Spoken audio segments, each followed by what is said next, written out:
Le projet Better, c'est une étude de grande envergure avec actuellement plus de 5300 participants qui s'intéressent au diabète de type 1, qui est une forme particulière de diabète. Et surtout, ce projet, il a été co-construit avec les patients. On va chercher dans ce projet ce que les patients pensent de leur maladie.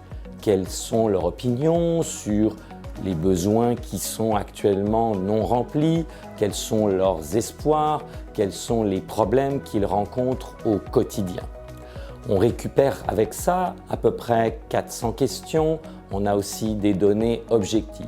Tout ça, ça nous donne un portrait très précis qui n'est disponible nulle part ailleurs sur ce que vivent les patients avec le diabète de type 1. Et par exemple, à quel point ils apprécient les nouvelles technologies comme les petits capteurs de glucose qui sont souvent portés sur le bras.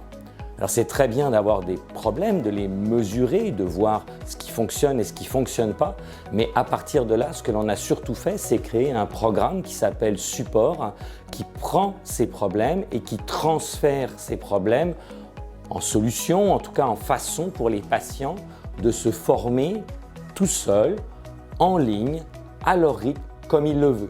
Tout ça n'est pas incompatible avec les soins. Souvent, les patients vont regarder un cours avant un rendez-vous, poser des questions personnelles au moment des rendez-vous et il m'arrive fréquemment comme médecin de leur proposer de retourner voir un tout petit cours, ce sont des cours de 5-6 minutes après la consultation.